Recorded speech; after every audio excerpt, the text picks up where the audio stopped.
Você acha que se deu bem porque sobreviveu a um acidente de avião, mas na verdade você enganou a morte e agora ela vem cobrar o preço. Você vai ser surpreendido por armadilhas tão brutais que você nunca ia prever. Não tem outro jeito, seu destino é morrer. O que você faria? Eu vou explicar os erros, o que você deveria fazer e como derrotar a própria morte em Premonição. Essa garotada tá toda condenada.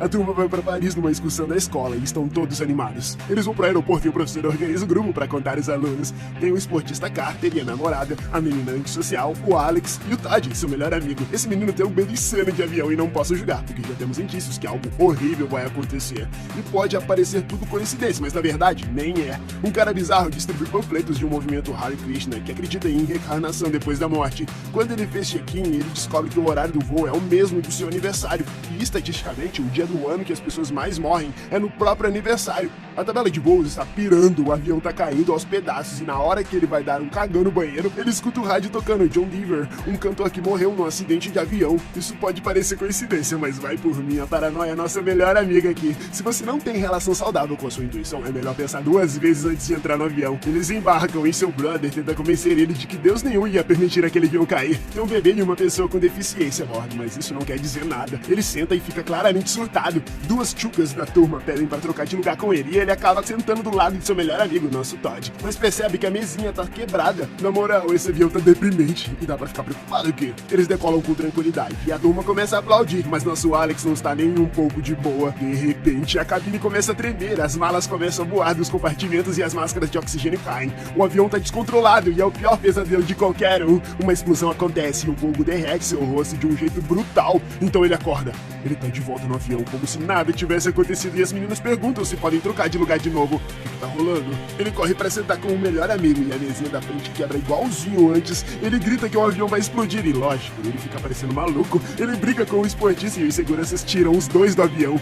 Beleza. Só acontece um acidente a cada 11 milhões de voos, mas isso não é só mais uma paranoia. A gente poderia salvar 287 pessoas nessa hora e precisaria tirar todo mundo do avião caso a visão fosse verdade. O jeito mais fácil talvez seja gritar que tem uma bomba. É sério o suficiente para fazer todo mundo desembarcar, e não só as pessoas que estão envolvidas nesse teu BO. Eles ainda não sabem, mas como todo mundo ultrapassou a morte, ela vai voltar para matar um por um, como tinha que ser desde o começo. Então, tirando todo mundo do avião e salvando 287 pessoas, você vai ter mais tempo de vida, porque vai ter mais gente na fila pra morrer antes de você. A antissocial tem um pressentimento e decide desembarcar também. Os meninos e professores são expulsos e o capitão não deixa mais ninguém embarcar, mas a professora argumenta que a turma precisa de alguém pra acompanhar, então ele abre uma exceção. O professor se oferece pra ficar com eles, mas ela recusa, dizendo pra ele ir na viagem. Ele embarca e o avião decola, deixando o grupo pra trás. Tá, só vou falar que se você tivesse usado a tática da bomba igual eu falei, esse avião não estaria decolando agora. A professora pergunta pro Alex o que aconteceu e ele conta sobre sua visão.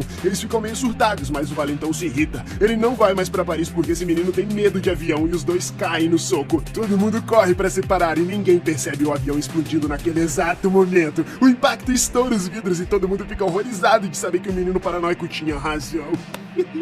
Beleza, não foi um sonho, foi tudo real, 100% confirmado. Então a gente precisa descobrir exatamente o que aconteceu, mas o único lugar que a visão existe é na cabeça dele. Quer dizer, olha isso, o menino tá tendo um choque pós-traumático. Isso significa que a memória dos detalhes em pouco tempo não vai ser mais tão confiável. Você tem que escrever tudo que viu na visão imediatamente. Os sobreviventes são levados para uma sala onde são interrogados por 2 agentes do FBI. Eles tentam descobrir como o menino sabia da explosão, mas ele não consegue responder direito. É óbvio que eles suspeitam que ele é o autor do acidente e vão ficar de olho nele. Agora a gente precisa ter bastante cuidado. Qualquer coisa que a gente disser aqui, eles vão achar que somos doidos ou que matamos 287 pessoas. Pelo amor de Deus, eu não quero pôr a culpa no cara, mas a melhor saída é falar a verdade. Eles não vão acreditar, mas não tem problema, porque gente doida é sexy e essa mina curte. Um mês depois, os sobreviventes vão no memorial das vítimas do acidente. Na hora de prestar homenagem, o valentão é agressivo. O Billy aqui acha que ele é um paranormal e a professora tem medo dele. Até seu melhor amigo tá proibido de falar com ele. Naquela noite, o menino cansa de pesquisar sobre acidentes de avião e vai estudar anatomia feminina, mas uma coruja aparece para interromper o íntimo e ele joga uma revista para espantá-la, picotando tudo.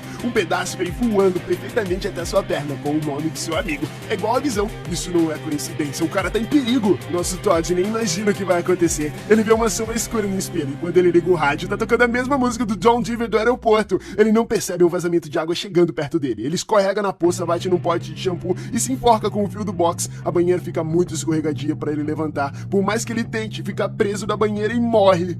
Ave Maria, logo quando você acha que vai ficar em casa seguro, você morre num acidente desses. Mas a gente sabe que não foi um acidente. O coitado do Todd foi o primeiro da lista da morte, mas não precisava ter ido embora assim. Ele podia ter apoiado na pia e usado sua calça para não escorregar, e então usado o impulso para desenrolar o fio. Mas infelizmente essa morte foi necessária, porque ela é a prova de que todos nós vamos enfrentar ela já já. Se eu soubesse desse fator chave, eu faria todos os sobreviventes se juntarem em duplas para proteção. É improvável que os dois morram na mesma hora, então quem for o próximo vai ter alguém por perto para ajudar. Essa tática vai revelar a estratégia da morte e nos deixar um pouco mais seguros. O garoto corre para casa do amigo e descobre que ele morreu. O pai culpa o menino pela morte do filho, mas o menino sabe que não é bem assim, porque ele recebeu um sinal. Agora ele se questiona, ele vai morrer também? No dia seguinte, ele visita a menina antissocial para conversar. Se fosse eu ia usar uma paranoia aguçada como aliada. No caminho, eu já ia começar a procurar por qualquer coisa que pudesse me matar. Quer dizer, saca só todas essas paradas mortíferas por aí.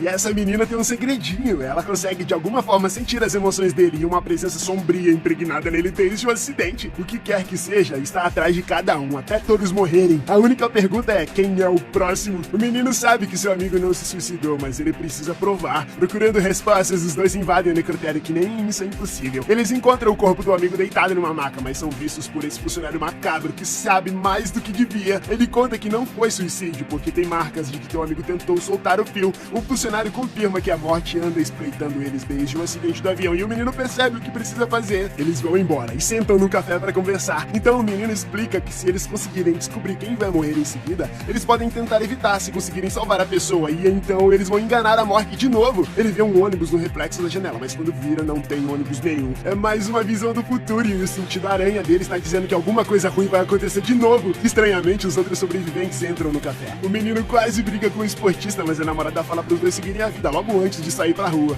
Beleza. Claramente era a vez dela de morrer, mas se ela soubesse, ela provavelmente não teria andado pra rua assim. E agora que ela já era, algum deles vai ser o próximo. Então como descobrir que vai ser depois? Por sorte, a gente escreveu todos os detalhes da premonição mais cedo. Isso vai ser ótimo. Quando as pessoas começarem a morrer, vai surgir um padrão e vai dar pra comparar com as anotações que você fez. As coisas vão começar a se encaixar e você vai poder descobrir quem é o próximo. Naquela noite, o menino vê uma notícia sobre o acidente, explicando como o avião explodiu. Ele analisa a explosão e descobre um padrão. Encaixa perfeitamente com o número das poltronas dos sobreviventes. Ele descobriu o plano da morte. Eles estão morrendo na ordem que deveriam ter morrido dentro do avião. Começou com o seu melhor amigo, depois seu namorado, o que significa que a próxima a morrer vai ser a professora. E ele não vai deixar isso acontecer. Maravilha! A gente finalmente tem o padrão que estávamos procurando. Nessa hora, eu só vou pensar em como escapar da minha própria morte, mesmo que passe por cima dos outros. Então eu trancaria quem quer que fosse o próximo no lugar mais seguro possível, com comida e água. Se desse pra colocar a pessoa numa prisão à prova de mortes, eu iria viver relaxado. A professora surta quando vê o menino no jardim dela e liga pro FBI. Ele olha o carro procurando defeitos, mas os agentes aparecem. Ele é levado embora e deixa a professora sozinha com o vento gelado da morte. Ela liga o som e, por azar, é o John Denver de novo, que a gente sabe que não é bom sinal. Ela está limpando uma chaleira quando uma sombra escura reflete no metal. Na hora que ela serve a bebida, o fundo da caneca quebra, vazando vodka no chão todo até o computador. Ela percebe a fumaça saindo e chega perto para olhar. A tela de repente explode, jogando ela para trás e enfiando um estilhaço no pescoço dela. As faíscas do computador acendem a trilha do álcool e o fogo vai atrás dela na cozinha. O fogo chega na garrafa, causando uma explosão enorme que derruba ela no chão. Ela tenta pegar um pano, mas derruba um faqueiro e faz uma faca direto no seu peito. Para tudo, para tudo, para tudo. Tem tanta coisa errada aqui que eu preciso comentar. Se a professora sabia que ela era próxima, ela não deveria ter sido tão descuidada. A caneca vai quebrar se você colocar uma coisa quente junto com outra fria. Se o computador tá pifando, tira ele da tomada. Tirar o vidro enfiado vai te fazer sangrar mais rápido. E pelo amor de Deus, não encoste no paninho. Ela teve tanta chance de sobreviver e nem pensou em chamar o SAMU hora nenhuma. Enquanto isso, nosso Alex foi liberado pelo FBI depois de um interrogatório frustrado. E ele corre pra casa da professora pra ver se está tudo bem. Ele a encontra no chão com uma faca cravada no peito e tenta ajudar, mas o forno explode e derruba uma cadeira em cima, fazendo a faca entrar mais fundo. Ele pega a faca igual um idiota, deixando sua impressão digital impregnada na arma do crime. Ele percebe a idiotice e sai correndo da casa segundo antes dela explodir. No dia seguinte, o FBI bate na porta da menina. Eles encontraram provas de que Alex estava na casa da professora na noite anterior e querem saber pra onde ele foi. Ela mente e diz que não sabe de nada. Certo. Esses caras não vão deixar a gente em paz, vai ter um monte de gente morta no fim disso tudo e eles vão querer uma explicação.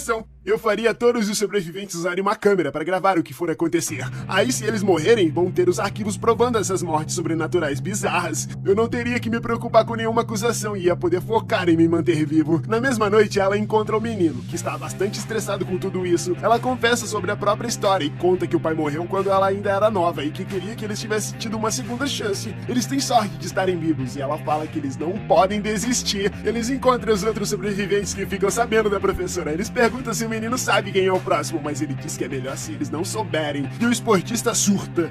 Calma lá, calma lá, calma lá. O menino mandou muito mal aqui. Se eu soubesse a ordem das mortes, contaria pra todo mundo. Se você não sabe quem é o próximo, vai fazer coisas idiotas e se colocar em perigo. E isso não é ruim só pra você, é pra mim também, porque quanto mais rápido as pessoas morrerem, mais perto eu tô de morrer também. O esportista tem um surto e começa a dirigir feito um louco. Se ele não pode fugir da morte, ele prefere acabar com tudo agora. Nessa hora, o menino vê um trem no reflexo da janela, e é a outra visão do futuro. O esportista para o carro no meio de um trilho. Todo mundo sai do carro e implora pra ele sair, mas ele quer ficar lá dentro. Idiota. Na hora que o trem aparece, ele muda de ideia. Não quer morrer naquele dia, mas quando tenta escapar, o carro não liga. As portas trancam do nada e o cinto agarra. Ele tá preso e parece que é o próximo da lista. Next! Vendo que o trem está vindo, o garoto tenta puxar o esportista pra fora, mas ele tá preso pelo cinto. Eles jamais vão conseguir, mas no último segundo o cinto solta e os dois escapam por um triz. Ele enganou a morte pela segunda vez. Billy começa a pirar. Não acha que é seguro ficar perto deles e resolve ir embora. E deveria, porque o trem arremessa um pedaço de metal direto nele, fazendo sua cabeça decepada rolar no chão. Epa, mas pera lá. Não era pra isso acontecer, porque o menino sabia que era o esportista que tinha que morrer. Isso significa que a lista da morte pula pro próximo quando a gente salva a vida de alguém. Agora a gente precisa de outra estratégia para vencê-la. Eu construiria uma armadilha que fosse fácil de salvar alguém de ser pego, fazendo a gente enganar a lista da morte quantas vezes quisesse. Todo mundo ia precisar cumprir um período como o próximo a morrer, contanto que não fosse eu, é claro. Se escondendo na casa da menina, o garoto tenta imunizar a casa contra qualquer risco, porque ele acha que é o próximo da lista de acordo com a sua ordem. Ele tá até comendo mingau para não se engasgar. Só que ao invés disso, a morte tenta pegá-lo com uma vara de pescar que abre a porta e faz as facas caírem, mas ele consegue fechar de volta na hora. Beleza, todo esforço é válido, mas essa não é a solução. Sério, dá uma olhada nesse lugar. É um playground pra morte brincar. Considerando que se meus amigos morreram pelo fio do banheiro e shampoo, não dá pra saber que é perigoso até o segundo que você tá prestes a morrer. Começa pelas coisas óbvias. Eletricidade da casa, já era. Coisas de fogo, já era. Gás butano, facas, tecnologia, não. Pode ser complicado, mas se você quer sobreviver, tem que ficar assim alguns confortos daqui pra frente. Mas de repente o menino percebe que esqueceu de um detalhe importante. Diferente da sua premonição na vida real, ele não trocou de lugar com aquelas meninas no avião. De acordo com a ordem de mortes, quem estivesse sentado na frente dele seria o próximo. Ele não tem que salvar a si mesmo, tem que salvar a menina. Ele corre para fora da casa quando de repente a polícia aparece com a sirene. Eles o acharam e querem levá-lo para a delegacia pela morte da professora, mas ele encontra uma canoa e rema freneticamente pelo lago. Quando ele chega do outro lado, corre para a floresta sendo perseguido pelos policiais. Em casa, a menina vê que é a próxima, na hora que um raio acerta um poste e estoura os fios. Quando ela tenta salvar seu cachorro, ela é quase perfurada por um varal de ferro. E na hora que ela corre de volta pra casa, a piscina fura e inunda o quintal. Ela pula numa cerca pra não ser eletrocutada, mas ficou tão óbvio que a morte desistiu de ser discreta. A garota entra de volta na casa enquanto todas as luzes explodem. Ela corre pra garagem pra fugir, mas fica presa até dar ré o suficiente pro equipamento arrebentar no teto. Parece que ela vai conseguir, mas o cabo de eletricidade cai no capô e dá um curto-circuito no carro. Ela tá totalmente presa e pra piorar, uma trilha de guarás começa a formar na direção dela. Pode parecer um fim, mas dá pra escapar. Ah, sim, tenha fé. Qualquer metal que você encoste no carro vai te eletrocutar, então procure um bom isolante. Eu pegaria todos os tapetes de borracha e usaria para abrir a porta e sair. Assim eu não entro em contato com o carro, nem com o chão. O menino lá encontra e percebe que ela vai ser eletrocutada se encostar em qualquer coisa. Ele tenta tirar o fio, mas sem querer acaba abrindo um galão de gás que voa para baixo do carro e começa um incêndio. Sem outra opção, ele se sacrifica para interromper o ciclo, dando tempo para a menina fugir bem na hora que o carro explode. O plano dele deu certo, mas parece que ele não aguentou. Eles vão realmente matar esse cara depois de tudo que ele passou? Não vão mesmo, porque 6 meses depois, os sobreviventes, incluindo o nosso Alex, se reencontram em Paris. Epa, pera lá, em Paris, é isso mesmo?